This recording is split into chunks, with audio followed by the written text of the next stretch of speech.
Have you ever been invisible? Not in the superhero way, but in the way that makes people look right through you as if you don't exist.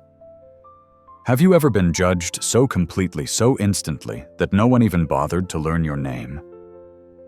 This is the story of Marcus Johnson, a 42-year-old black veteran who lost his sight serving his country in Afghanistan. A man who once had dreams bigger than the sky, reduced to sleeping on cold concrete, invisible to the thousands who passed him every single day.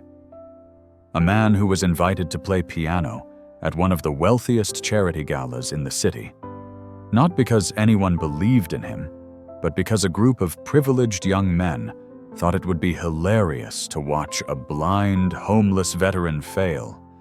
What happened next would silence a room full of millionaires and change lives forever. But to understand that moment, we need to go back. Back to a rainy November evening in downtown Boston, where Marcus sat huddled against the wall of the Symphony Concert Hall listening to music he could never see performed again. The rain came down in sheets that November evening, cold and relentless. The kind of rain that seeps through every layer of clothing and settles into your bones. Marcus Johnson sat with his back against the limestone wall of the Boston Symphony Concert Hall, his weathered Marine Corps jacket pulled tight around his shoulders, a torn wool blanket across his lap. Water dripped from the brim of the baseball cap someone had given him last week, or maybe last month. Time had a way of blurring together when you lived on the streets. His world was darkness now. Complete, absolute darkness. No shapes, no shadows, no light. Just an endless black that had been his reality for the past 8 years, since that burning October afternoon in Kandahar, when his life split cleanly into before and after. But Marcus had learned to see in other ways. He could hear the rain hitting different surfaces, puddles forming on asphalt water, streaming down glass windows, drops splashing against metal grates. Each sound painted a picture in his mind. He knew the couple passing him right now wore expensive shoes from the sharp click of heels on wet pavement. He knew they hurried past without looking at him from the way their footsteps quickened the slight change in the sound of raindrops as their umbrellas created a moving shield. He was invisible to them. He had become very good at being invisible. From inside the concert hall, Marcus could hear the muffled sounds of a piano concerto. Rachmaninoff Piano Concerto. Number 2. He knew it by heart, had once played portions of it himself, back when his hands created beauty instead of holding a cardboard sign that read, "Homeless Veteran." Anything helps. God bless. The music swelled, and Marcus closed his sightless eyes, a habit from the old days, and let himself remember. His fingers moved slightly against the blanket muscle memory, tracing the notes, his hands remembering what his eyes could no longer see. For 3 minutes and 47 seconds, Marcus wasn't on a cold street corner. He was somewhere else, somewhere warm, somewhere he belonged. Then the movement ended and the spell broke. The applause from inside the hall was a distant rumble, and Marcus was just a homeless man again, sitting in the rain, waiting for nothing in particular, because there was nothing in particular to wait for. A car splashed through a puddle nearby, sending a spray of cold water across his legs. Marcus didn't flinch. He'd been wet before. Cold before. Hungry before. This was just another night, another battle to survive, though this time the enemy wasn't insurgents or IEDs. The enemy was invisibility, indifference, and the crushing weight of a society that had no use for a blind black veteran who couldn't work, couldn't contribute, couldn't even make eye contact when people walked by. His stomach growled. He'd eaten once today, half a sandwich someone left on a bench in the common. Before that, nothing, since yesterday morning when the woman from St. Anthony's brought food to the encampment under the overpass. He could smell something delicious coming from the concert hall, some kind of catered event, the scent of roasted meat and fresh bread mixing with the rain. Marcus had learned not to hope. Hope was dangerous when you had nothing. Hope made you vulnerable, made you believe things could change when 8 years of evidence proved they couldn't.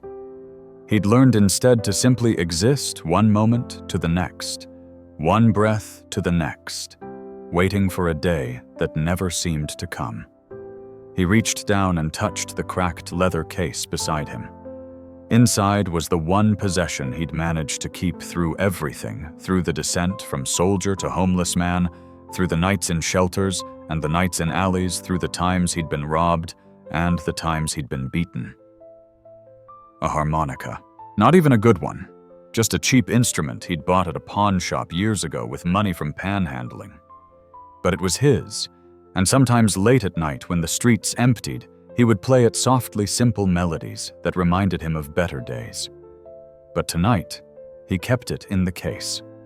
Tonight the rain was too heavy, and his hands were too cold, and the music coming from inside the concert hall was too painful a reminder of everything he'd lost. Marcus pulled his jacket tighter and settled in for another long night, just another invisible man in a city full of people who had learned not to see. But Marcus Johnson hadn't always been invisible. 23 years ago, he'd been a young man with fire in his eyes and music in his soul, growing up in a small apartment in Dorchester, where the walls were thin and money was tight, but love was abundant. His mother, Patricia Johnson, cleaned houses for wealthy families in Brookline and Newton, coming home each evening with tired feet and aching hands, but always with a smile for her son. She was a proud woman, a strong woman, a woman who believed that poverty was a circumstance, not a destiny. The one luxury Patricia allowed herself was an old upright piano she'd bought from a church that was closing down. It cost her 3 months' savings, and it was battered and out of tune, but it was hers. More importantly, it was Marcus's gateway to a different world. Patricia had played piano in her church as a young woman before Marcus was born, before his father left, before life became about survival instead of dreams. And every evening after dinner, after homework, after the dishes were done, she would sit at that piano with Marcus beside her on the bench, and she would teach him. Music is a language, she would tell him, her strong fingers moving across the yellowed keys. It speaks when words fail. It reaches places that nothing else can touch. You learn to speak this language, baby, and you'll never truly be alone. Marcus learned. God, how he learned. By the time he was 10, he could play everything his mother knew. By 12, he was teaching himself from library books, his small hands stretching to reach chords that seemed impossible. By 15, his high school music teacher, Mrs. Reynolds, was staying after school twice a week to work with him, telling Patricia that her son had a gift, a real gift, something that could change his life. He could go to Juilliard, Mrs. Reynolds said one evening, sitting in their cramped living room, speaking to Patricia in hushed, excited tones, while Marcus pretended not to listen from his bedroom. "I'm not exaggerating, Patricia. Your son has the talent. With the right training, the right opportunities, he could perform professionally. This could be his way out." Marcus remembered the look on his mother's face that night, hope and fear mixing together. Hope that her son might escape the cycle of poverty that had trapped her. Fear that she couldn't afford to give him that chance. They applied for scholarships. All of them. Every competition, every program, every opportunity Mrs. Reynolds could find. Marcus spent his junior year of high school practicing 6, 7, sometimes 8 hours a day, his fingers flying over keys that were increasingly out of tune, learning Chopin and Beethoven and Debussy, pouring his soul into every note. He won some competitions. Not all of them, but enough.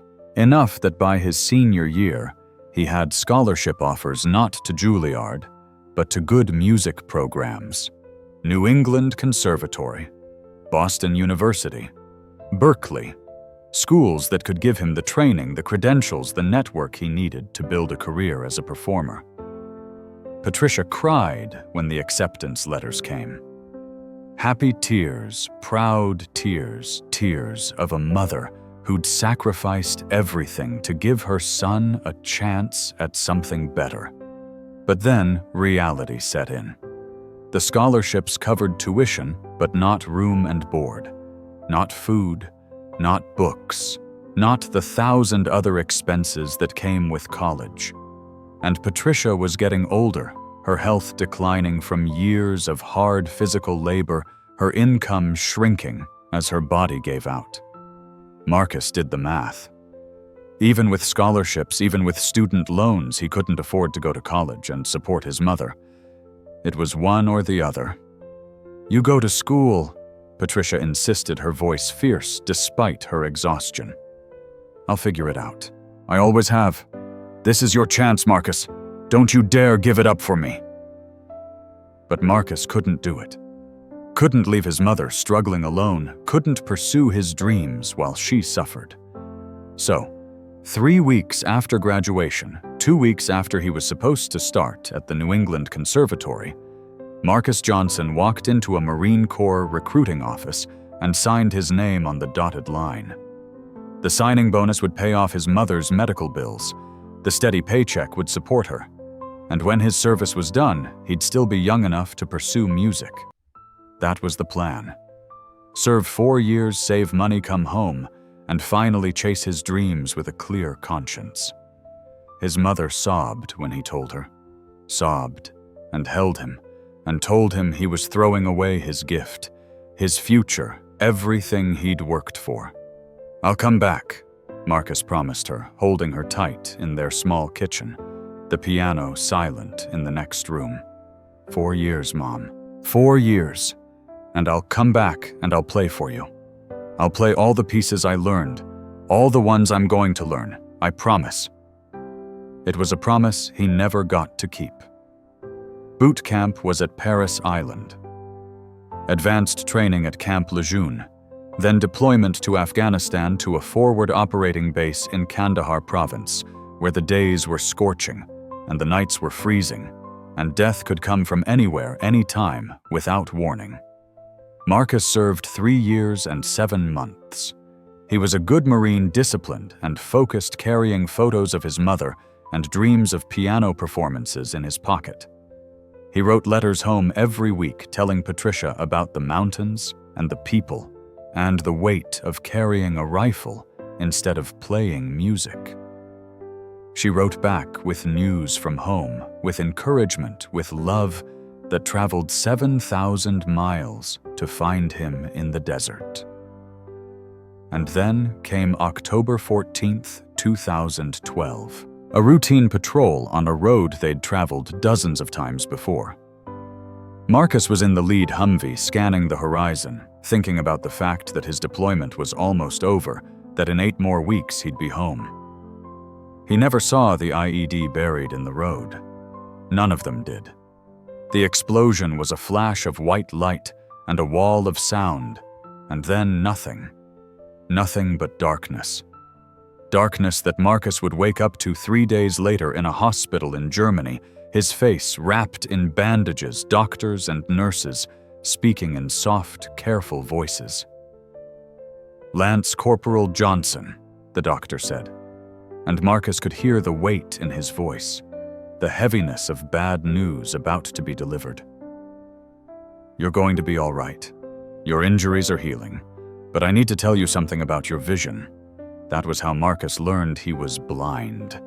Permanently, irreversibly blind. The explosion had caused severe trauma to both optic nerves. There was no surgery that could fix it. No treatment that could restore what was lost. At 22 years old, with 8 weeks left in his deployment, Marcus Johnson's world went dark, and it had stayed dark ever since. The rain had intensified by 8 o'clock that evening, turning from a steady pour into a full storm wind, whipping water sideways down the streets. Marcus had moved from his spot against the concert hall to seek better shelter under the theater's grand entrance overhang the place where wealthy patrons would normally arrive in cars and hurry inside. At this hour, with the evening's performance already underway, the entrance was deserted except for Marcus and the sound of rain hammering against stone. He was trying to orient himself to figure out where the nearest shelter might be when he heard voices approaching. Young voices. Male. Confident in the way that came from never having to question your place in the world. "Dude, this gala is so boring," one voice said, footsteps getting closer. "2 more hours of my dad's business partners talking about portfolios and tax shelters. Kill me now." "At least the food's good," another voice replied. "And that bartender isn't checking IDs." There were 3 of them, Marcus determined from the different footsteps, the different voices. Late 20s, maybe early 30s, the kind of young men who wore suits that cost more than Marcus used to make in a month. They were close now, maybe 10 feet away, and Marcus knew they'd seen him. The conversation stopped mid-sentence, and he could feel their eyes on him, assessing, judging, seeing exactly what everyone always saw: a homeless black man, blind, not worth their time or attention. "Jesus," one of them muttered, disgust clear in his voice. "Can't even escape homeless people at $1,000 a plate charity dinner?" Marcus said nothing. Experience had taught him that engaging never helped. Better to be silent, to be invisible, to let them pass and forget about him. But they didn't pass. "Wait," a third voice said, and this one had a different quality to it. Not disgust exactly, but something worse: amusement. The voice of someone who'd just had an idea that entertained him. "Is that a Marine Corps jacket?" Marcus felt his jaw tighten. "Yes." "So you're a veteran, homeless veteran?" There was no point in lying. "Yes." A pause, then a low whistle. "Man, that's rough. Thank you for your service and all that." The words were right, but the tone was wrong, mocking, in a way that was meant to sound sincere to anyone listening, but was clearly insincere to Marcus. "This is David Crawford, by the way," another voice jumped in, sounding excited now. "His dad is Richard Hayes, the guy hosting this whole charity gala inside. You know, raising money for veterans and homeless people and stuff. Ironic, right?" "Shut up, Tyler," David said. But he was laughing. "Don't tell him who my dad is." "Why not?" Tyler continued, and Marcus could hear the grin in his voice. "Maybe we should invite him inside. You know, let him see what his sacrifice is funding. Show him how much we all care about homeless veterans." The third voice, which hadn't spoken in a while, chimed in. "Dude, that's actually hilarious. Can you imagine just roll up with a homeless vet in the middle of my mom's charity gala?" "My dad would lose his mind," David said. And now he was laughing too, the kind of laughter that came from privilege and boredom, and the cruel entertainment that came from having too much money and too little empathy. "Oh man, we have to do this." Marcus felt something cold settle in his stomach. This wasn't heading anywhere good. "Hey," David's voice was closer now, speaking directly to Marcus. "You hungry, man? Want to come inside and get some food? We're having a big charity event. For veterans. You should be there."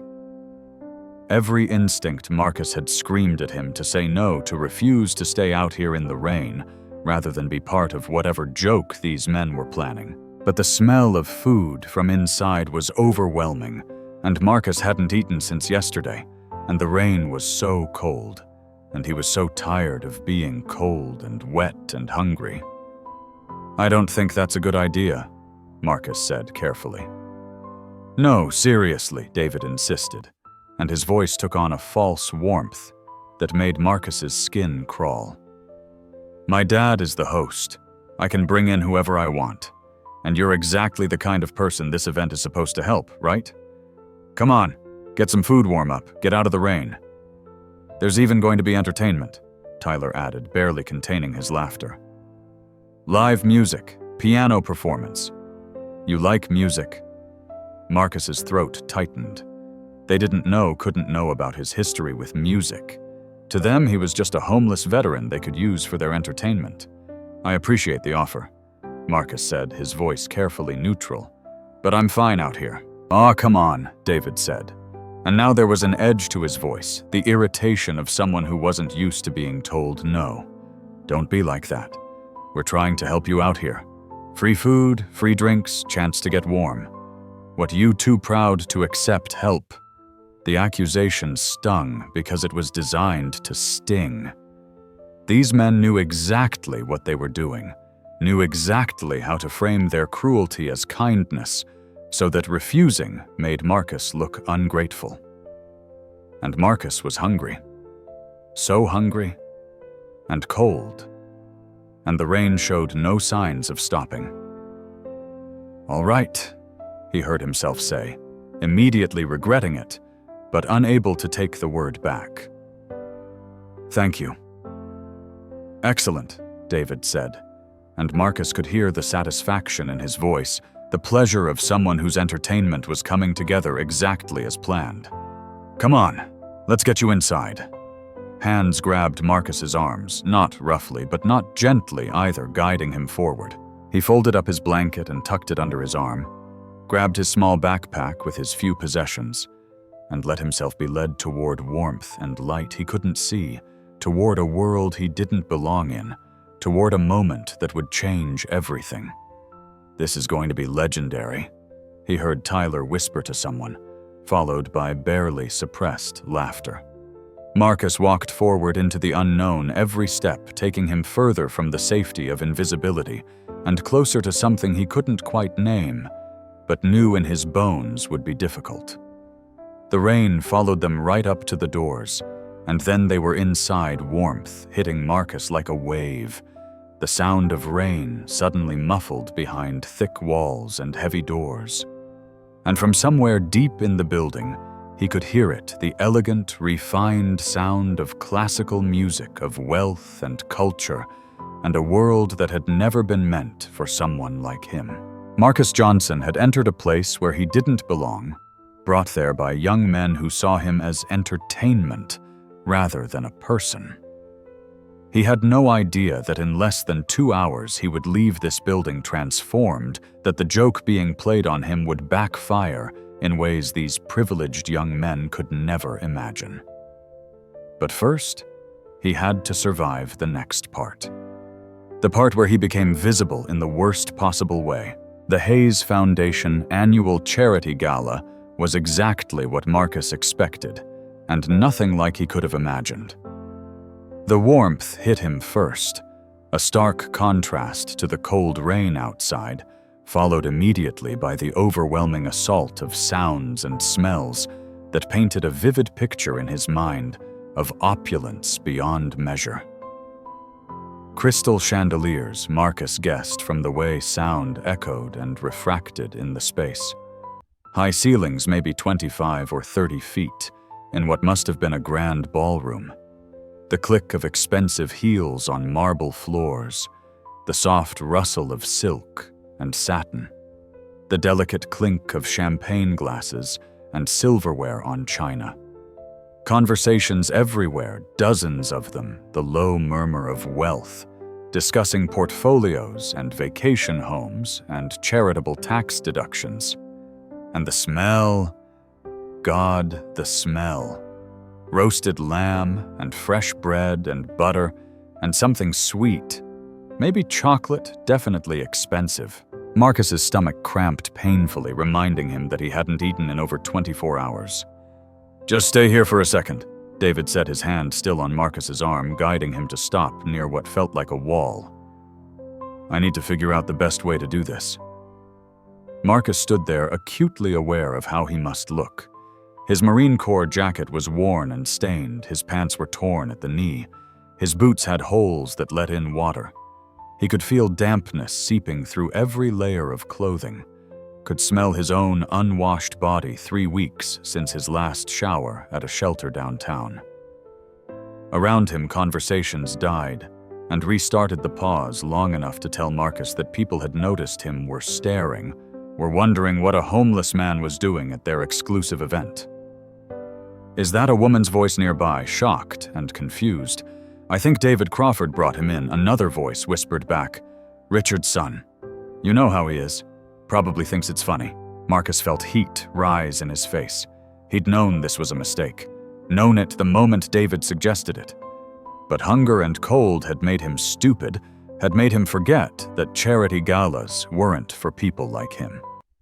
They were about people like him, distant and abstract statistics, in a speech not actual human beings standing in their marble ballrooms, dripping rainwater on their expensive floors.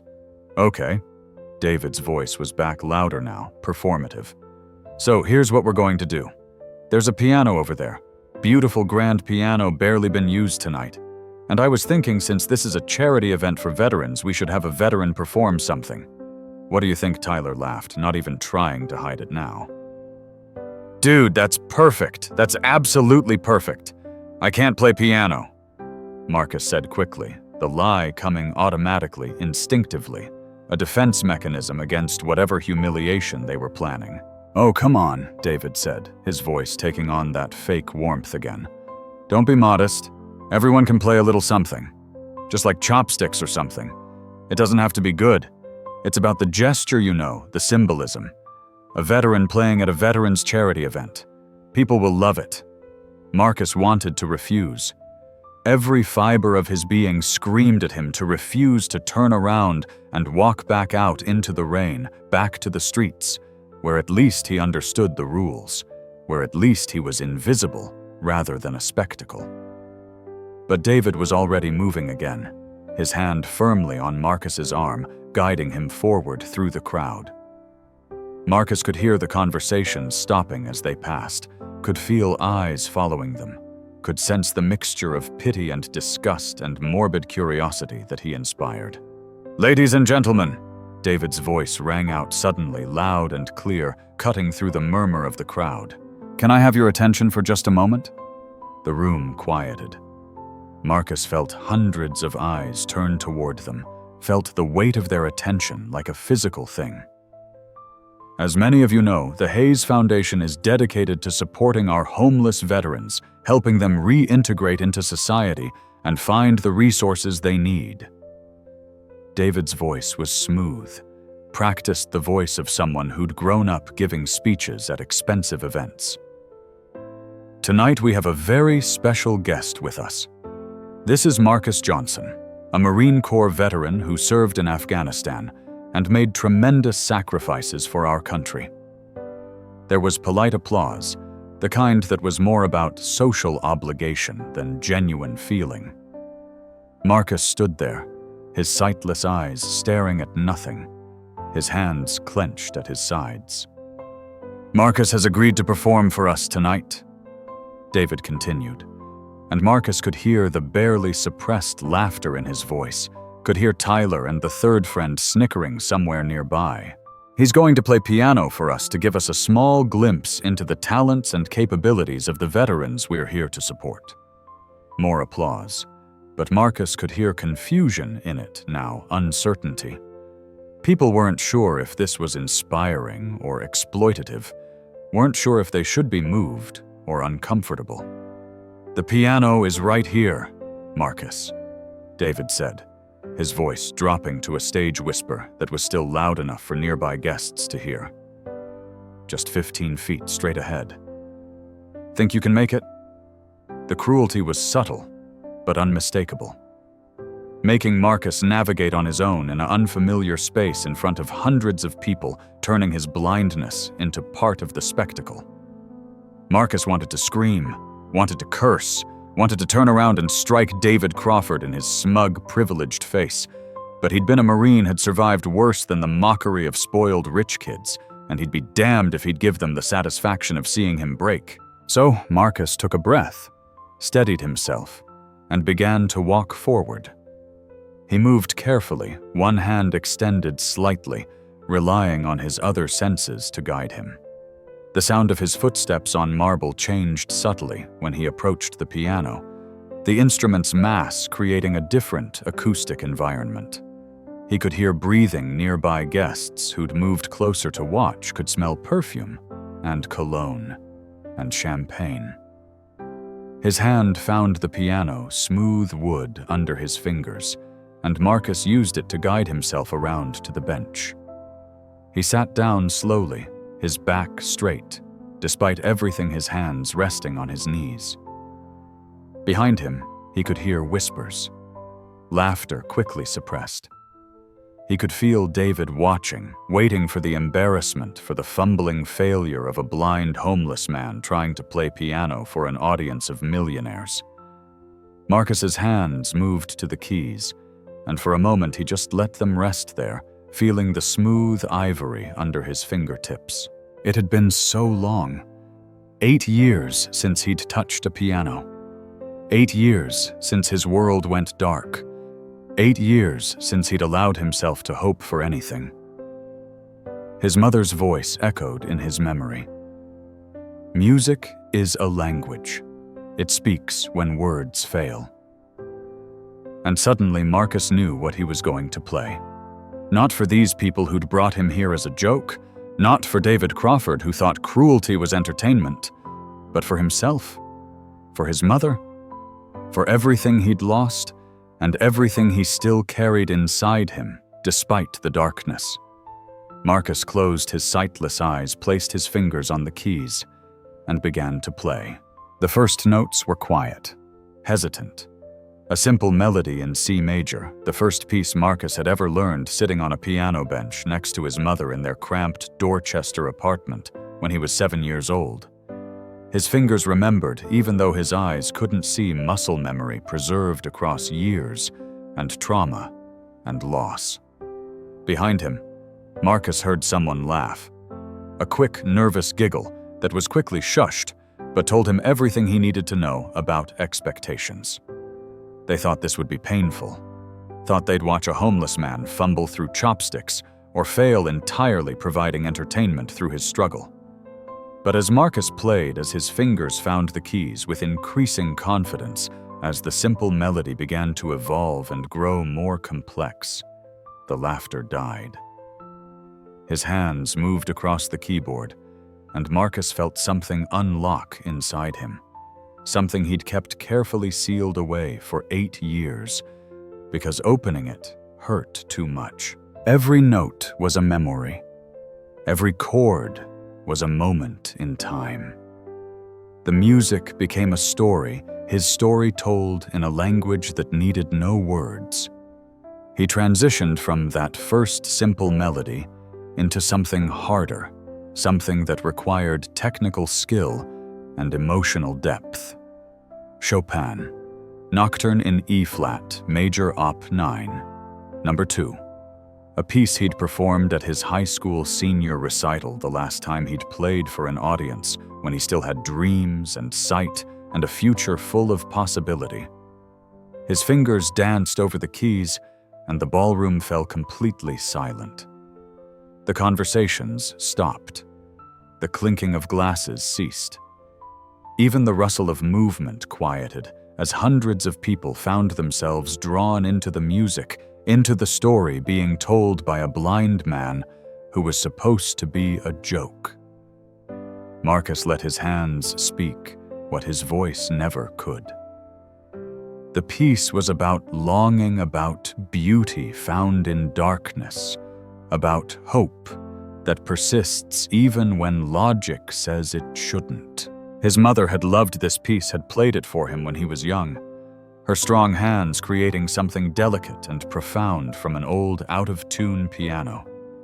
He played for her now, for Patricia Johnson, who'd cleaned other people's houses so her son could have piano lessons, who'd sacrificed her health and her comfort to give him opportunities she never had, who'd cried when he joined the Marines instead of going to music school, who'd never gotten to hear him play again after that decision, because by the time he came home, he couldn't see the keys anymore, and the thought of playing without seeing had been too painful to bear.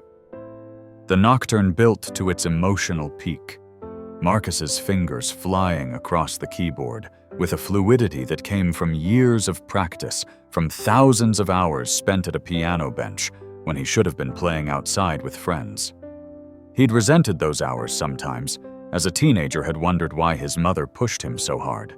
Now, he understood. She'd been giving him a gift. A language that could survive anything, even blindness, even homelessness, even the complete collapse of every dream he'd ever had. The nocturne ended with a soft, lingering chord, and Marcus let it fade into silence.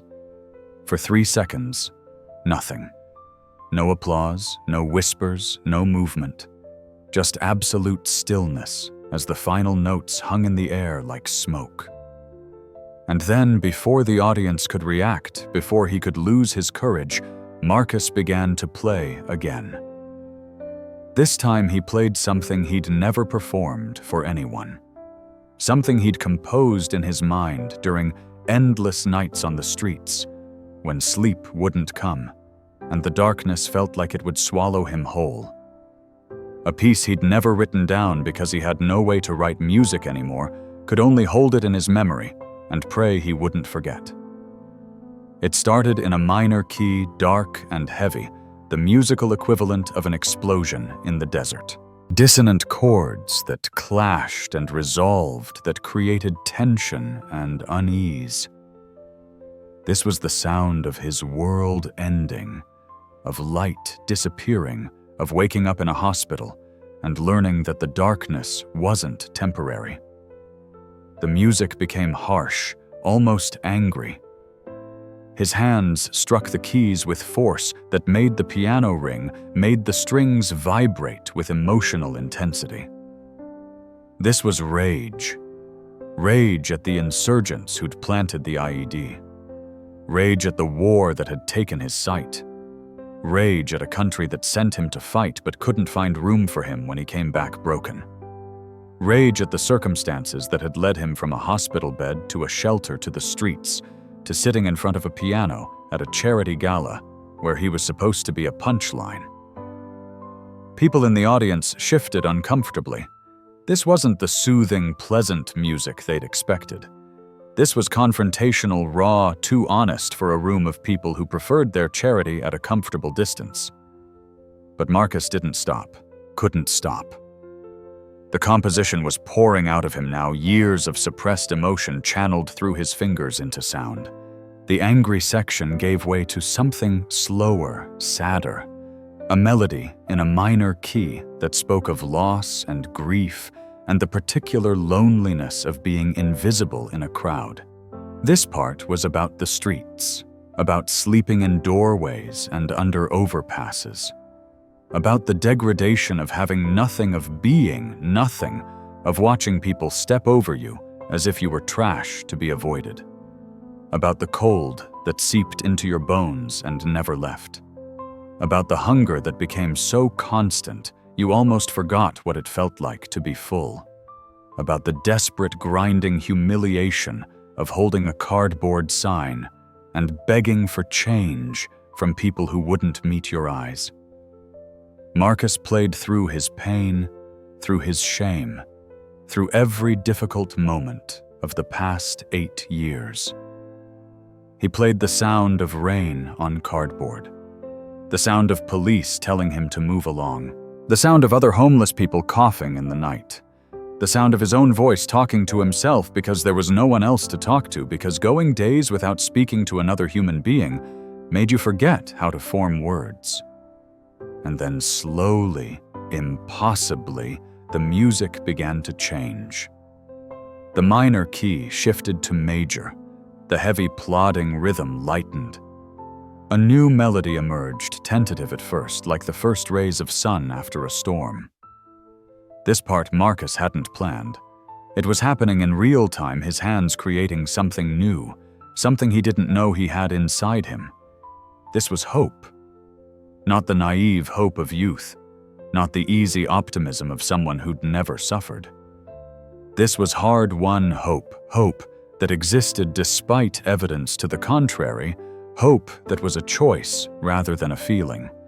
It was the hope he felt when someone actually looked at him, saw him as human rather than a problem. The hope of a warm meal, the hope of surviving another day, the hope that maybe someday things could be different. The melody soared now, Marcus's hands moving with increasing speed and confidence.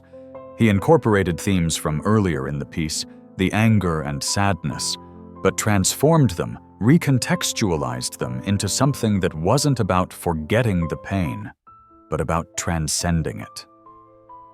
This was the sound of resilience, of refusing to give up even when giving up would be easier, of finding meaning in struggle, of being broken but not destroyed. Marcus played faster, louder, building toward something he could feel approaching but couldn't quite name. His fingers flew across the keys in patterns that were part technical skill, part pure emotion, part something spiritual that couldn't be quantified or taught. And suddenly he understood what this piece was about. It wasn't about his suffering. It wasn't about what he'd lost. It was about what remained, about the part of him that no explosion could destroy, that no years of homelessness could erase, that no amount of mockery or indifference could silence.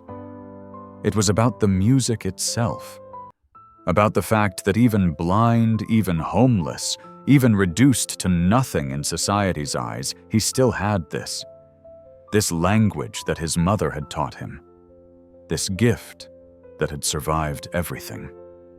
The piece built to a climax, every note, purposeful, every chord, deliberate, creating a wall of sound that filled the ballroom and demanded to be heard. Marcus wasn't playing for the audience anymore. He was playing for himself, reclaiming something he'd thought was lost forever. And then, at the peak of the crescendo, he stopped. Just stopped, letting the final chord ring out into the silence, letting it sustain and fade naturally, like a breath released after being held too long. Marcus's hands remained on the keys, trembling slightly, his chest heaving from the physical and emotional exertion. He'd poured everything into that performance. Everything he had, everything he was, everything he'd ever been.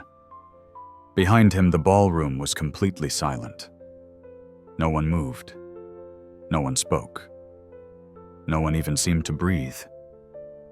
And in that silence, Marcus felt something he hadn't felt in 8 years. Not hope exactly, not joy, but something close to peace. The knowledge that whatever happened next, whatever mockery or praise or indifference followed, he'd said what he needed to say. He'd proven, if only to himself, that Marcus Johnson still existed, still mattered, still had something to give to the world, even if the world had decided it had no use for him. A single tear ran down his cheek, and Marcus made no move to wipe it away. He sat there in the silence, in the darkness that was his constant companion, and waited for whatever came next. The silence stretched for what felt like an eternity, but was probably only 5 seconds. 5 seconds where 300 of Boston's wealthiest and most influential people sat frozen, unable to process what they'd just witnessed. And then someone stood up. Marcus couldn't see who it was, couldn't see the elegant woman in the diamond necklace rising from her seat near the front of the ballroom, tears streaming down her face. But he heard the movement, heard the scrape of a chair, heard a single pair of hands beginning to clap. Slowly at first, then faster, then louder. And then another person stood, and another. And suddenly the entire ballroom was rising to their feet. Applause building from polite appreciation to something thunderous, overwhelming a wall of sound that washed over Marcus like a wave. He sat there stunned, his hands still resting on the piano keys, not understanding what was happening. This wasn't mockery. This wasn't the uncomfortable pity applause he'd expected. This was genuine, overwhelming, authentic appreciation. People were shouting. "Bravo," someone called out. "Incredible," another voice joined in. The applause continued building rather than fading, as if the audience couldn't quite believe what they'd experienced and needed to express it physically. Marcus felt his throat tighten. His vision was dark, had been dark for 8 years, but tears found their way out anyway, hot and unexpected, running down his weathered face. He'd forgotten what this felt like. To be seen, to be acknowledged not as a problem or a charity case, but as a person with something valuable to offer. Somewhere in the crowd, Sarah Mitchell stood with her hands pressed to her mouth, mascara running down her cheeks. She'd been the event coordinator for the Hayes Foundation for 3 years, had organized countless charity galas, had seen countless performances. But nothing had ever affected her like this. Nothing had ever made her feel so ashamed of her own comfortable existence, of the way she'd let herself become numb to the human beings behind the statistics and the cause. Near the back of the ballroom, Officer Michael Thompson stood in his security position, his arms crossed over his chest, his jaw tight. He was the one who'd tried to remove Marcus from the entrance earlier, before David Crawford had intervened. He'd seen Marcus as a problem to be solved, a potential disruption to be prevented. Now he couldn't stop staring at the blind man at the piano, couldn't reconcile the homeless veteran he'd dismissed with the artist who'd just created something profound. And standing near the bar, champagne glass frozen halfway to his lips. David Crawford felt something cold settle in his stomach. This wasn't how it was supposed to go. The blind, homeless guy was supposed to fumble through chopsticks, was supposed to embarrass himself, was supposed to prove why people like him didn't belong in places like this. Instead, David had just witnessed something extraordinary, something that made him feel small and petty and cruel in ways he'd never felt before. His joke had backfired spectacularly, but not in a way that provided any satisfaction. Instead, it had revealed something about himself that he didn't want to see. Tyler and Brandon, David's friends, who'd been part of the plan, had already slipped away, sensing that the situation had gotten away from them, that they'd miscalculated badly. The applause continued for 2 full minutes. 2 minutes where Marcus sat there overwhelmed, unable to speak or move, just letting the sound wash over him and trying to remember how to breathe. And then a voice cut through the noise, commanding and authoritative, the voice of someone accustomed to being heard. "Ladies and gentlemen, Richard Hayes, David's father, and the founder of the Hayes Foundation, stood at the front of the room, microphone in hand, his expression unreadable. If I could have your attention for just a moment." The applause gradually died down, though people remained standing as if sitting would somehow diminish what they'd just experienced. That was... Richard paused, seeming to search for words. That was extraordinary. Truly extraordinary. "Marcus Johnson, would you be willing to join me here for a moment?" Marcus hesitated, disoriented, not sure what was happening or where here even was. But Sarah Mitchell was suddenly at his side, her hand gently on his arm. "I'll guide you," she said softly, her voice thick with emotion. "Mr. Hayes is about 20 feet to your right, near the stage. It's okay, I've got you." Marcus stood on shaky legs and let Sarah guide him through the crowd. People reached out to touch his arm as he passed, offering words of praise and thanks. He heard voices calling out, "That was beautiful. Thank you for sharing that with us. You're incredibly talented." It was too much. After years of being invisible, of being ignored and dismissed and looked through, suddenly being the center of positive attention, was overwhelming to the point of disorientation. Sarah brought him to where Richard Hayes stood, a tall man with silver hair and an expensive suit, the kind of man who commanded rooms through presence alone. Marcus, Richard said, and his voice had lost the formal public speaking tone, becoming something more personal. I don't even know what to say. I've attended hundreds of performances in my life. I've seen professional concerts at Carnegie Hall. I've heard some of the finest musicians in the world, and what you just did was as powerful as anything I've ever experienced. Marcus didn't know how to respond, didn't trust his voice not to break if he tried to speak. I need to apologize to you, Richard continued, and now his voice carried a note of anger that wasn't directed at Marcus. I understand that you were brought here as some kind of joke by my son and his friends. I understand that you were meant to be humiliated. That is unacceptable, and I am deeply sorry. There was a murmur through the crowd, people turning to look for David, who had seemingly disappeared into the crush of guests. I also need to know your story, Richard said. How does someone with your extraordinary talent end up homeless? What happened? What can we do? And suddenly Marcus found his voice rough and uncertain, but present. I'm nobody special, he said quietly. Just a Marine who got hurt. I lost my sight in Afghanistan. Lost my way after that. It happens to a lot of us. You are not nobody, Sarah said fiercely from beside him, still holding his arm as if afraid he might disappear. What you just did, what you just shared with us, that came from somebody very special indeed. How long have you been homeless? Richard asked. 5 years, Marcus said. Give or take.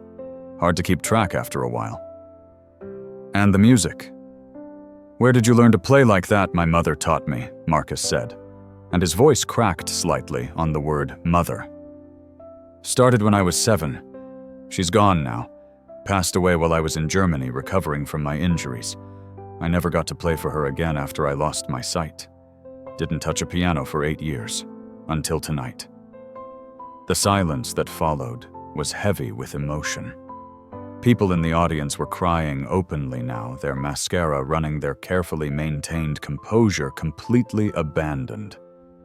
8 years, Richard repeated, as if unable to believe it. You haven't played piano in 8 years, and you just walked in here and performed like that? Muscle memory, Marcus said simply. And I guess I had things I needed to say. Richard was quiet for a moment, then he made a decision. Marcus, I'd like to offer you something. The Hayes Foundation has several programs for homeless veterans, and I'm going to personally ensure you're enrolled in all of them. Housing assistance, job training, medical care, everything we have available. You should not be living on the streets. No veteran should, but especially not someone with your gifts. I don't want charity, Marcus said quietly, his pride flaring despite everything. This isn't charity, Richard said firmly. This is investment. This is society finally doing what it should have done years ago. And more than that. He paused, then continued with what sounded like genuine enthusiasm. I'd like to arrange for you to perform again. Not here, not at a charity gala, but at a real venue, a concert. Let me make some calls. I know people at Symphony Hall at the Berkeley Performance Center. Let's get you in front of audiences who can appreciate what you can do. Marcus felt dizzy. This was too much, too fast. An hour ago, he'd been sitting in the rain wondering where his next meal would come from. Now, a millionaire was offering him housing and performance opportunities and treating him like his talent actually mattered. I don't know what to say, Marcus admitted. Say yes, Sarah urged, squeezing his arm gently.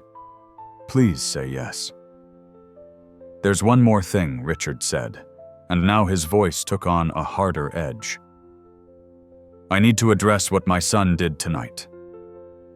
David. He raised his voice, calling across the ballroom. David Crawford, get over here. Now." A long pause, and then Marcus heard reluctant footsteps approaching. David walked up to where they stood, and Marcus could practically feel the young man's discomfort radiating off him. "Tell Mr. Johnson what you planned tonight," Richard said coldly. "Tell him exactly what you and your friends intended when you brought him in here." "Dad." Tell him." Another pause, and then David's voice, small and ashamed. "We thought it would be funny. Bringing a homeless guy to perform. We thought you'd embarrass yourself. It was supposed to be a joke." The admission hung in the air, ugly and honest. And now Richard prompted. "Now what do you think?" "I think I'm an asshole," David said quietly. "I think I used someone's struggles as entertainment. I think I should have known better. And I'm sorry. Marcus, I'm really sorry." Marcus stood there processing the apology, turning it over in his mind. He'd been angry earlier, had wanted to lash out at David and his friends for their cruelty. But the performance had drained something out of him, had released enough of his anger and pain that he didn't have energy left for rage. "Thank you for the apology," Marcus said finally. "I hope you learn from this. I hope you remember that every homeless person you pass on the street has a story, has talents and dreams and things they've lost. We're not entertainment. We're not jokes. We're people who got dealt a bad hand and are trying to survive it." David nodded, though Marcus couldn't see it. "I will," the young man said. "I promise I will." Richard clapped Marcus on the shoulder, his touch surprisingly gentle for such a commanding man. "The night is still young," he said. "Why don't you stay? Have something to eat, meet some people, and we'll talk more about how the foundation can support you." Marcus wanted to refuse, wanted to retreat back to the familiar streets, back to being invisible. But Sarah's hand was still on his arm, grounding him, and the warmth of the building was seeping into his bones, and he realized he was tired of refusing help out of pride. "Okay," he said softly. "I'll stay." The crowd applauded again, softer this time, but no less genuine, and Marcus let himself be led to a seat at one of the tables, let Sarah bring him a plate of food, let himself exist in this strange new reality where people valued him instead of overlooking him. But even as he sat there, even as he finally ate after so long being hungry, even as people approached to talk to him and thank him and ask about his music, Marcus couldn't quite shake the feeling that this was temporary, that tomorrow he'd wake up on the cold street and this would all have been a dream. He'd been disappointed too many times to let himself fully believe. Not yet. Not until it proved real. The plate of food in front of Marcus was the best meal he'd had in 5 years. Roasted lamb with rosemary garlic, mashed potatoes, asparagus in some kind of butter sauce, a fresh roll that was still warm. Sarah had described everything to him before he ate, her voice gentle, and without pity treating him like a person rather than a charity case. Marcus ate slowly, savoring every bite, trying not to think about how his shrunken stomach would handle this much rich food after months of sparse meals. Around him, the gala continued, but with a different energy now. People kept approaching his table, introducing themselves, asking questions about his music and his service and his life. A woman named Catherine Morrison, a classical music professor at Boston University, sat down beside him and talked for 15 minutes about composition and technique, treating him like a colleague rather than a curiosity. A veteran named James Rodriguez, who'd served in Iraq and now worked as a counselor for the VA, gave Marcus his card and promised to help navigate the bureaucracy of benefits and services. Richard Hayes had meant what he said about enrollment in the Foundation's programs. Before the night was over, Sarah had Marcus's information and had started making calls, setting up appointments, arranging for him to meet with caseworkers and housing coordinators. There was an efficiency to it all that would have been overwhelming if Sarah hadn't been there to guide him through it, explaining each step, making sure he understood what was happening. "There's a transitional housing facility in Jamaica, Plain," Sarah explained, as they sat together at the table, her hand occasionally touching his arm in a gesture that was becoming familiar and comfortable. "It's specifically for veterans. Private rooms, full meals, support services on site. They have a spot opening up in 3 days. Mr. Hayes has already agreed to cover the first 6 months of costs while you get back on your feet." 6 months, Marcus repeated, trying to wrap his mind around the concept of having a room for 6 months. A door that locked. A bed that was his. Meals every day. "And we'll work on making it permanent," Sarah continued. "There are programs for permanent supportive housing, especially for disabled veterans. You qualify for Social Security disability because of your vision loss. We can get that application started right away." Marcus felt overwhelmed. For years, he'd navigated the world of homelessness alone, had learned not to ask for help, because help so rarely came. Now, suddenly, he had an entire support system manifesting around him, and he didn't know how to process it. "Why are you doing this?" he asked Sarah quietly. "Why do you care?" Sarah was silent for a moment, and when she spoke, her voice was thick with emotion. "I've worked for the Hayes Foundation for 3 years. I've organized dozens of these galas. We raise millions of dollars every year for homeless veterans. And I've let it become abstract. Numbers on a spreadsheet. Success measured in funds distributed and programs supported. But I forgot about the actual people." She paused, taking a shaky breath. "Seeing you tonight, hearing your story, witnessing what you did at that piano. Marcus, you reminded me why this work matters. You reminded me that behind every statistic is a person with dignity and talent and worth.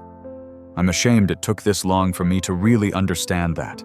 You're not the only one who needed reminding," said a voice from nearby. Officer Thompson had approached the table, his uniform crisp, his expression uncomfortable. "Mr. Johnson, I owe you an apology too. I was the one who tried to remove you from the entrance earlier tonight. Didn't even ask your name, didn't see you as anything other than a problem to solve." That was wrong. Marcus turned his sightless eyes toward the officer's voice. "You were doing your job." "No," Thompson said firmly. "My job is to protect and serve, not to make assumptions about people based on their appearance. You served this country, lost your sight in service, and I treated you like you didn't belong. That's not the cop I want to be." The apologies kept coming throughout the evening from David's friends Tyler and Brandon, who approached separately, both clearly uncomfortable, but genuine in their remorse. From several guests who admitted they'd laughed or thought the situation was amusing before Marcus played. From the venue manager who'd been prepared to have Marcus removed before Richard Hayes intervened. It was as if witnessing Marcus's performance had cracked something open in these people, had forced them to confront their own biases and assumptions in a way that made them deeply uncomfortable, but also perhaps better. Around 11 o'clock, as the gala was beginning to wind down, Richard Hayes returned to Marcus's table with news. "I just got off the phone with Lawrence Chen," Richard started, then immediately corrected himself. "Lawrence Mitchell, the director of programming at Berkeley Performance Center. He's interested in having you perform. Very interested. He wants to meet with you next week, hear you play, discuss possibilities." Marcus felt his breath catch. Berkeley Performance Center, one of the most prestigious music venues in Boston. The kind of place he'd dreamed about performing when he was a teenager, with sight and hope and a future that seemed limitless. I don't know what to say." "Say you'll consider it," Richard encouraged. "Obviously no pressure. Get settled first, get into housing, take care of your health.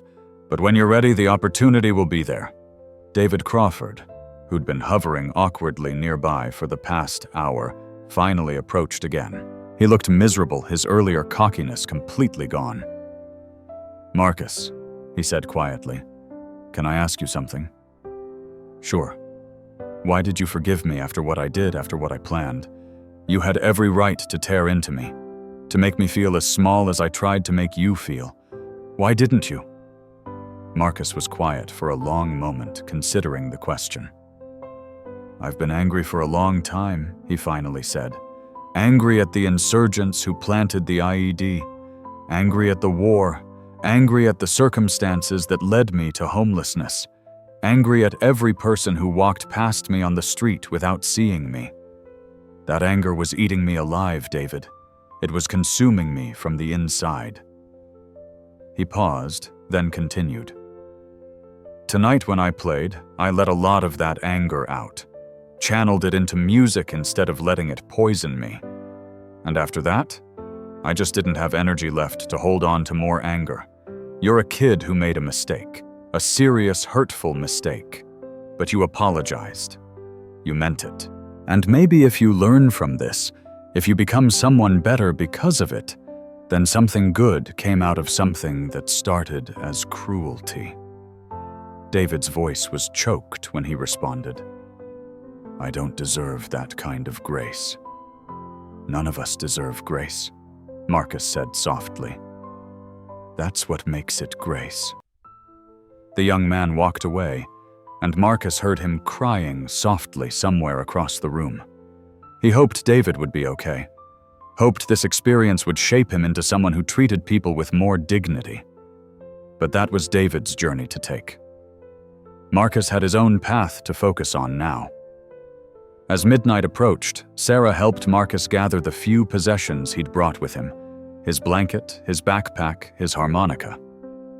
Richard had arranged for a car service to take Marcus to a hotel for the night, refusing to let him return to the streets, even for one more evening. The transitional housing opens in 3 days, Sarah reminded him, as they waited in the lobby for the car. Until then, you'll stay at the Marriott downtown. Everything's taken care of. Meals, toiletries, everything you need. I'll come by tomorrow morning to take you shopping for clothes and essentials. Okay, Sarah, Marcus said, his voice rough. Why are you doing all this? You barely know me. Because someone should have done it years ago, she said simply. And because I can. And because after tonight I can't imagine not doing it. The car arrived, and Sarah helped Marcus into the back seat, making sure he was comfortable before closing the door. As the car pulled away from the concert hall, Marcus sat in the darkness that was his constant companion and tried to process everything that had happened. 12 hours ago, he'd been sitting in the rain, hungry and cold and invisible. Now he was heading to a hotel room with a real bed with the promise of housing and support, and maybe even a return to music. It felt like a dream. A wonderful, impossible dream. Marcus touched the harmonica in his pocket, the one possession he'd managed to keep through everything, and allowed himself something he hadn't felt in a very long time. Hope. Real, genuine, terrifying hope. Spring came to Boston with tentative warmth melting the last of winter's snow and coaxing green shoots from trees that had seemed dead just weeks before. Marcus Johnson stood at the window of his apartment in Jamaica Plain, feeling the sun on his face, listening to the sounds of the city waking up. His apartment. The words still felt foreign even after 6 months. A one-bedroom unit on the 3rd floor of the Veterans Transitional Housing Facility with a kitchen and a bathroom, and most importantly, a door that locked. A space that was his, that no one could force him to leave, that provided safety and stability, and the foundation he needed to rebuild his life. The first few weeks had been difficult. After years of sleeping rough, Marcus's body didn't know how to adjust to a real bed. He'd wake up in the middle of the night, disoriented, not remembering where he was, experiencing a moment of panic before reality settled back in. His stomach had taken time to adjust to regular meals. His mind had struggled with the concept of not being in survival mode every waking moment, but slowly, day by day, he'd adapted. Sarah had been there through all of it, visiting regularly, helping him navigate the bureaucracy of benefits and services, becoming a friend rather than just a caseworker. Richard Hayes had checked in weekly, genuinely interested in Marcus's progress, treating him like a person worth investing in rather than a charity case to be managed. The Social Security disability benefits had come through after 3 months of paperwork and appeals. It wasn't much money, but combined with the housing support, it was enough. Enough for Marcus to stop worrying about immediate survival and start thinking about what came next. And what came next was music. Lawrence Mitchell from Berkeley Performance Center had indeed been interested. Very interested. He'd come to the transitional housing facility 2 months after the gala had listened to Marcus play on the old upright piano in the common room and had left with plans already forming. "I want to do a benefit concert," Lawrence had said, his excitement palpable. A performance featuring homeless and formerly homeless veterans with artistic talents. "You'd be the headliner, but we'd showcase others too. Use it to raise awareness and funds for veteran support services." What do you think? Marcus had said yes without hesitation. The concert was scheduled for next month, and Marcus had been preparing intensely. He'd worked with a piano teacher from Berkeley, a kind woman named Dr. Patricia Williams, who specialized in teaching students with visual impairments. She'd helped Marcus refine his technique, had introduced him to new pieces, had believed in his ability to perform at a professional level. But more than that, Dr. Williams had helped Marcus find his voice as a composer. The piece he'd performed at the gala had been spontaneous, improvised in the moment. Now he was working on properly composing it, creating a full 20-minute work that told his story, that spoke to the experience of veterans who'd lost everything and were fighting to rebuild. He called it From Darkness, and it was the best thing he'd ever created. Marcus walked from the window to the keyboard in the corner of his apartment, a nice digital piano that the Hayes Foundation had provided. He sat down and began to play, his fingers moving through a section of From Darkness that he'd been working on, a passage that represented hope beginning to emerge from despair. A knock at the door interrupted his practice. Marcus saved his work and went to answer it, navigating his apartment with the ease of someone who'd spent 6 months memorizing every detail of the space.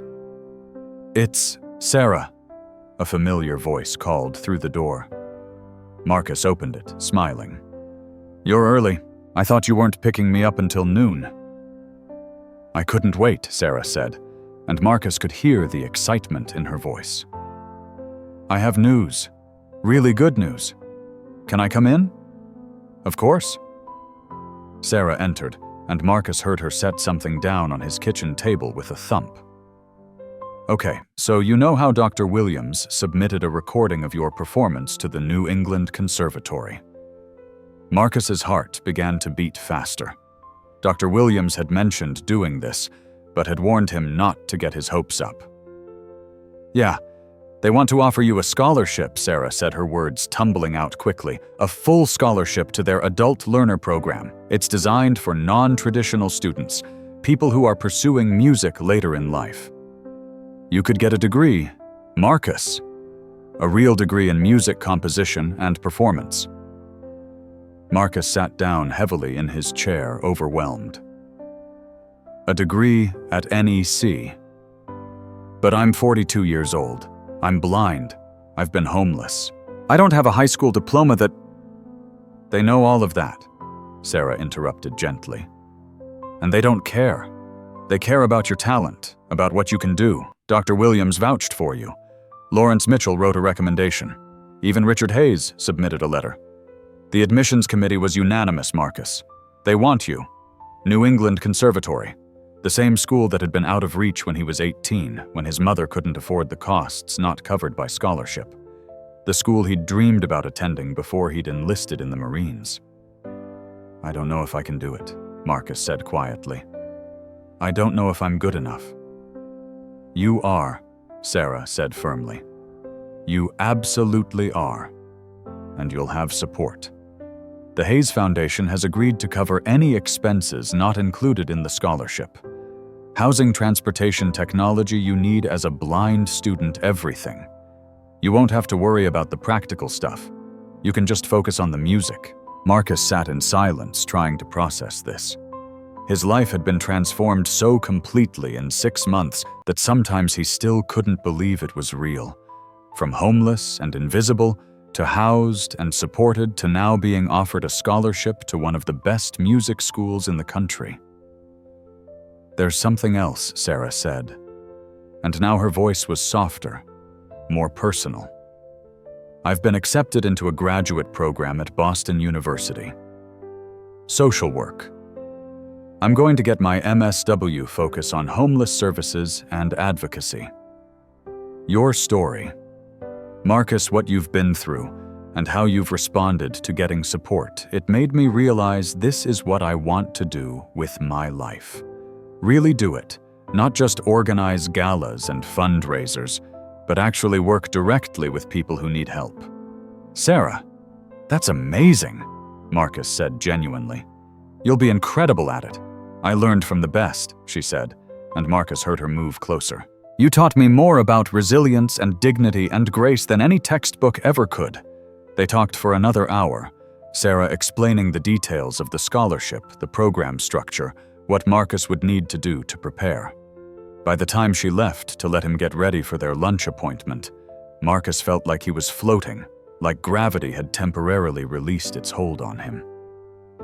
He returned to his piano and sat there for a long moment, his hands resting on the keys, thinking about his mother. About Patricia Johnson, who'd worked herself to exhaustion to give her son a chance at music, who'd died before seeing what her sacrifice had created. "I made it, Mom," Marcus said softly to the empty apartment. "It took a long time, and the path was harder than either of us could have imagined. But I made it. And I'm going to play for you after all, just like I promised." He began to play a simple melody he'd composed just for this moment, just for her. A thank you in musical form, a love letter to a woman who'd given him everything and had died thinking he'd thrown it all away. The music filled the apartment, spilled out the window into the spring air, became part of the soundtrack of the city. And somewhere Marcus liked to think his mother was listening. The Berkeley Performance Center was packed on a warm evening in late May. 800 seats filled with people who'd come to witness something unique, a benefit concert featuring veterans and formerly homeless individuals who'd found their way back to art, to purpose, to life. Marcus waited backstage, his hands sweating slightly, his heart pounding.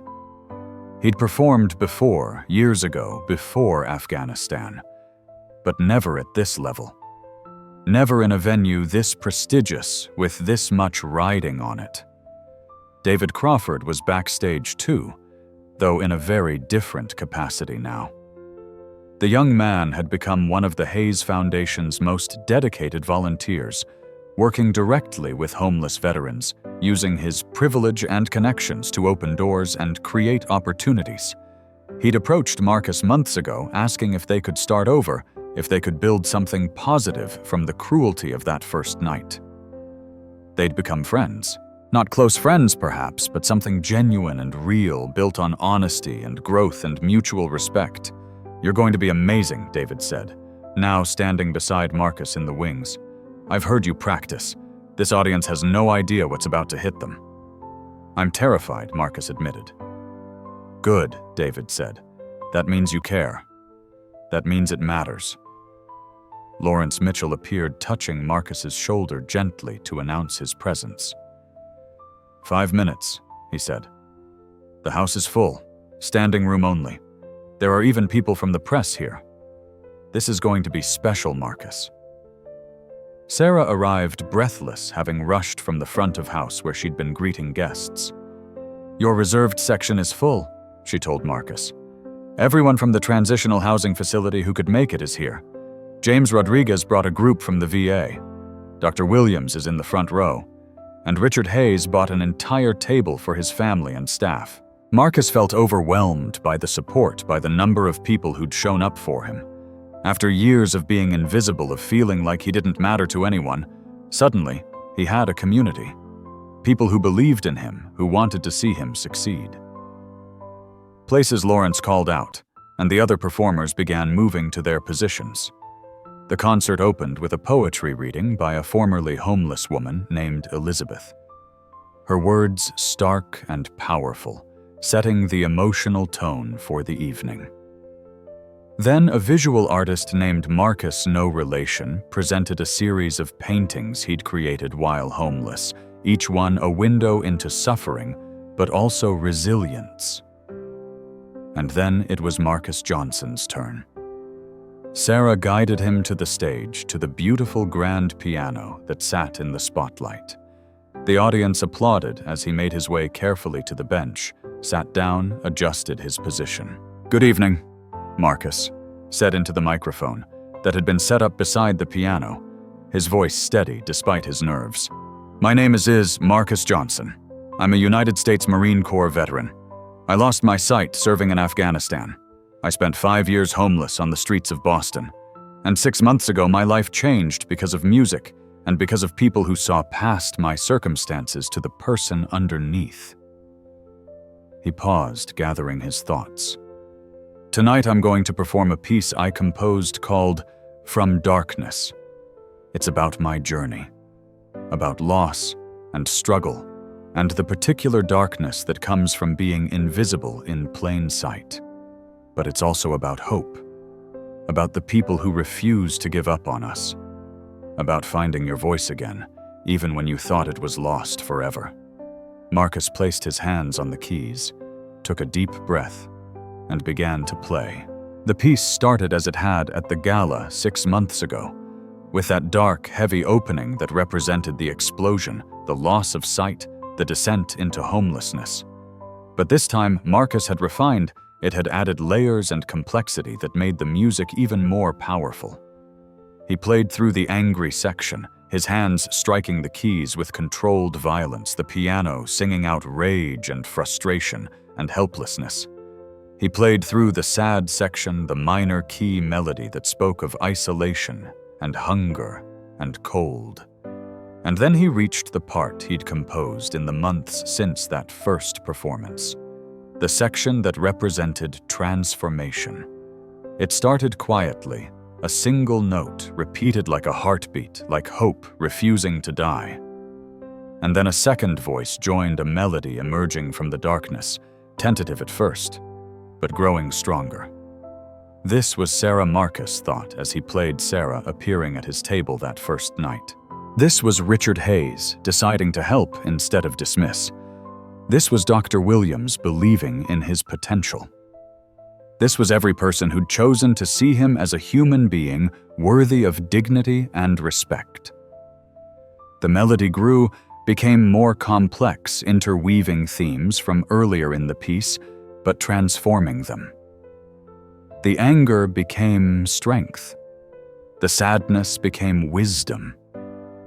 The darkness became a foundation from which light could emerge.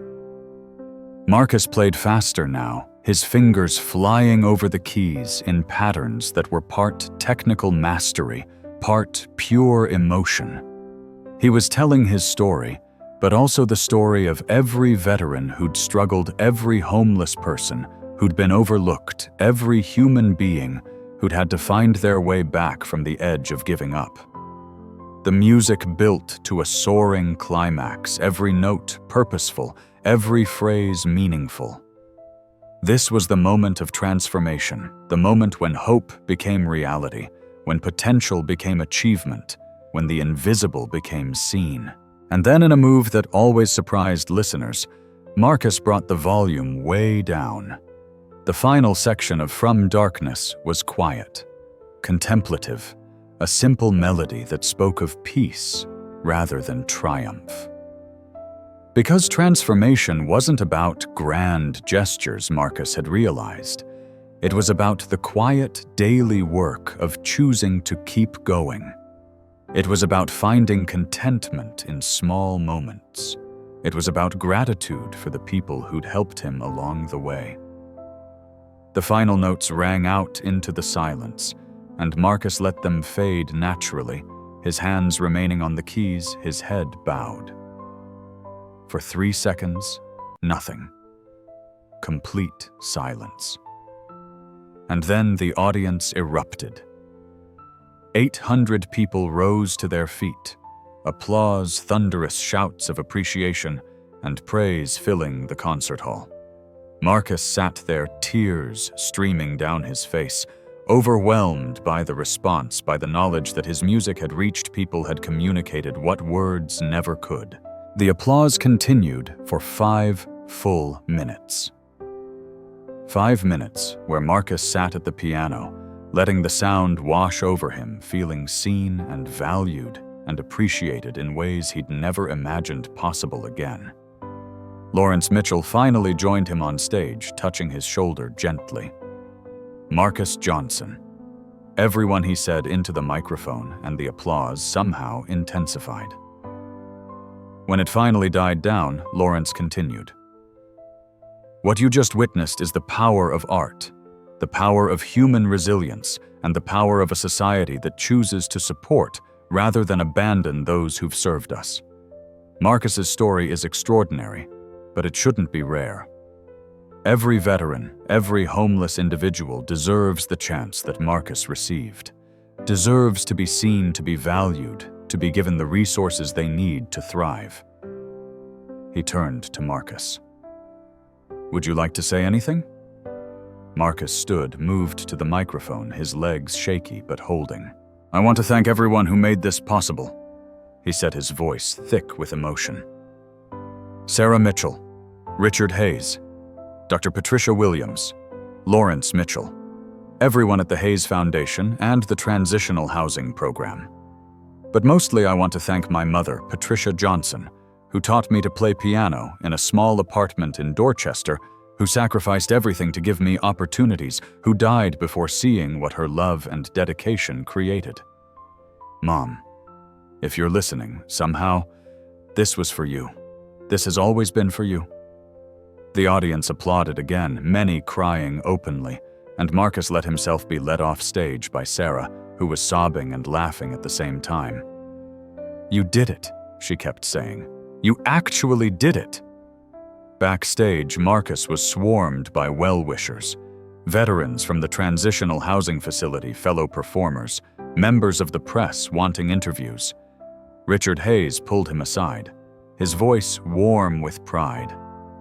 That was remarkable, Marcus. Truly remarkable. And I have news. Based on tonight's performance, I've secured funding to establish a new program through the foundation. We're going to provide music therapy and training to homeless veterans, help them reconnect with artistic expression as part of their recovery. And we want you to be part of designing and running the program. What do you say? Marcus said yes, without hesitation. David Crawford approached later, after most of the crowd had dispersed. I don't know if I ever properly thanked you, the young man said quietly, for forgiving me a chance to be better. That night at the gala, when I saw what I'd tried to do to you, when I realized what kind of person I was becoming, it changed me. You changed me. You changed yourself, Marcus said gently. I just gave you permission to do it. As the evening wound down, as the venue began to empty, Marcus sat in a quiet corner backstage with Sarah, both of them exhausted but happy. What happens now? Sarah asked. I start at NEC in the fall, Marcus said. Keep working with the foundation's new program. Keep composing. Keep trying to use whatever gifts I have to help others who are where I was. And the homelessness. The darkness, is that behind you now? Marcus was quiet for a moment, considering the question. I don't think that kind of experience ever fully leaves you, he said honestly. I still have nightmares sometimes. I still wake up disoriented. I still see someone sleeping on the street and feel guilty that I'm not there anymore, that I got lucky when so many others didn't. but I'm learning to live with that, learning to use my experience to help others rather than being consumed by it. That's all any of us can do, Sarah said softly. Take our pain and transform it into something meaningful. They sat together in comfortable silence, and Marcus felt a peace he'd never expected to experience again. The darkness was still there, would always be there, but now it was balanced by light, by hope, by the knowledge that he wasn't alone in navigating it. Marcus Johnson had been invisible, had been homeless, had been dismissed and overlooked and treated as less than human. But now he was seen, he was heard, he was valued. And he was going to spend the rest of his life making sure that others who'd been invisible got the same chance he'd received. 3 years after that charity gala, where Marcus Johnson was meant to be a joke, a graduation ceremony took place at the New England Conservatory. Among the graduates receiving their degrees was a 45-year-old blind veteran who'd become something of a legend at the school, known for his powerful compositions and his dedication to using music as a tool for healing and social change. Marcus walked across the stage to receive his diploma, his white cane guiding him, Sarah walking beside him in her capacity as his designated reader. The entire auditorium stood and applauded not just out of respect for his achievement, but out of genuine admiration for the journey he'd taken to get there. In the audience sat a diverse group of supporters. Richard Hayes and his family, including David Crawford, who'd just been accepted to law school with plans to focus on veterans advocacy. Dr. Patricia Williams, who'd become not just Marcus's teacher, but his mentor and friend. Lawrence Mitchell from Berkeley, James Rodriguez from the VA, and dozens of veterans from the Transitional Housing Program and from the Music Therapy Initiative that Marcus had helped establish. The program had grown beyond anyone's expectations. Over the past 3 years, more than 100 homeless veterans had participated in music therapy and training sessions. 12 of them had gone on to pursue music professionally or as a serious hobby. 5 had performed in the annual benefit concert that had become a major event in Boston's cultural calendar. Marcus's story had been featured in national media, in documentaries, in articles about homelessness and veteran services. But he'd never let the attention change him, had remained humble and focused on the work rather than the recognition.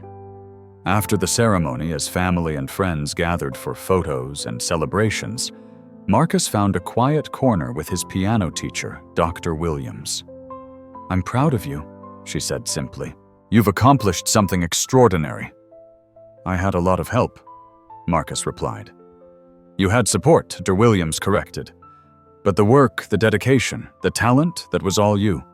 Don't diminish what you've achieved." Marcus smiled. "My mother would have loved this day." "I think she knows," Dr. Williams said softly. "I think she's been with you through all of it." That evening, Marcus returned to his apartment in Jamaica Plain, though it was a different apartment now, one he'd rented on his own, with money from his work with the foundation and from the occasional performances he gave. The transitional housing had served its purpose, had given him the stability he needed to rebuild. Now he could afford to live independently, could support himself through a combination of work and disability benefits, and his growing reputation as a composer. He sat at his piano, a better instrument now that he'd saved up for, and played quietly to himself.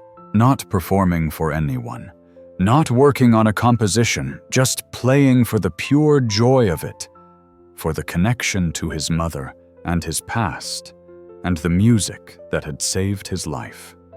A knock at the door interrupted him. Marcus saved his work and went to answer it smiling because he knew who it would be. Sarah came by most evenings now, their friendship having evolved into something deeper over the years, into a relationship built on mutual respect and shared values and genuine affection. "Hey," she said, and Marcus could hear the smile in her voice. "Congratulations, college graduate." "How does it feel?" "Surreal," Marcus admitted. 3 years ago, I was sleeping under an overpass. Now I have a degree from NEC. I still can't quite believe it's real." "It's real," Sarah said, taking his hand. "You made it real. You and everyone who believed in you." They talked for a while about the ceremony, about Marcus's plans for the future, about Sarah's work at the Homeless Services Agency, where she now worked as a licensed social worker. She'd specialized in veteran services, had become an expert in helping people navigate the complex systems designed to support them, but often too bureaucratic to be effective. "I have something to tell you," Sarah said after a while, her voice taking on a note of nervousness that Marcus had rarely heard.